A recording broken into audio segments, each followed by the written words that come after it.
Hi, my name is Ashley Then, and I'm going to talk about the prevention program and the target audience that I want to use for our course. The first point that I want to make is that women face a considerable amount of issues and challenges throughout their addiction other than just whatever the drug of choice is. Oftentimes women are stuck with childcare. Sometimes they're single parents. They don't have spouses to help them watch the children while they go and get the treatment that they need, especially if inpatient is recommended for their addiction. I aim to inform the public of the issues and try to raise some critical awareness around it. In order to improve the awareness of substance abuse problems, my biggest plan is to reach out to people who are in higher positions, such as local law enforcement, government leaders, etc. Without the help from people who are higher up and who have more say in the community, have more say in public events, it might be difficult to raise the awareness that we would need.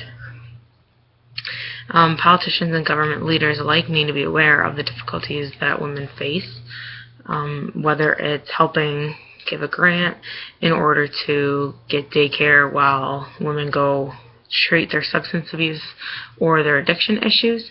Stakeholders may not be ready to address or deal with these issues, but without their help it will become more difficult.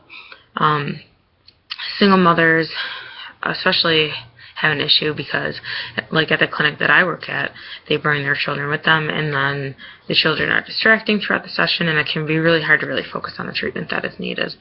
Many women in today's society identify as strong, independent, and successful, but there's still women who need the help and assistance, especially when they're going through a significantly difficult time, such as trying to get the proper treatment, trying to go to inpatient, to beat their addiction so that they can be there for their kids, and they don't need to get Child Protective Services involved or anything along those lines.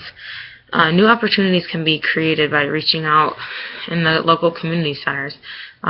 Perhaps building a support group within the community could benefit women.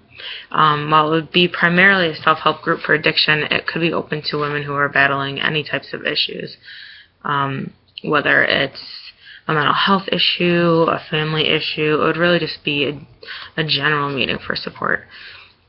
Ideally, there would be childcare at the meeting so that the women don't have to worry about that. Women's groups can really help with the sense of loneliness and depression that comes along with addiction and substance abuse. Organizational resources such as arranging a women's group may be time-consuming. One strategy I might use is using people in the community for their help and their voice. Another strategy I would consider would be going to the local town hall, hanging up flyers, trying to develop a sense of interest in a support meeting. I know in our community right now there aren't any. I looked. There are in some communities near us, but nothing right in the community itself. Depending on the size of the community, it would be a great way to raise attention to the issue. Sometimes if you have a small community, women might be less likely to go. They're afraid of the stereotype, afraid of seeing somebody that they know. However, what they don't realize is that the camaraderie amongst women in a group would be beneficial for their treatment. In order to develop and prepare the prevention workforce, I would want to educate workers on addiction, on mental health, on all sorts of issues such as these that really are challenging for women. And it can be challenging for people to try and understand addiction without the proper education and the guidance of a mental health or chemical dependency professional. My goal would be to have my workforce read articles on women's issues and addiction and try to put together some documentaries on the struggles that women face. I know some of the TED Talks that I've seen are super beneficial from strong women who have beaten not their addiction, but their addiction is now in recovery, and they're really managing their life. Issues that women face could be financial hardships, trying to find living arrangements, not being able to work because it costs more to pay for a sitter than it does for their income. All issues such as these that men would face as well, but my prevention area is specifically women.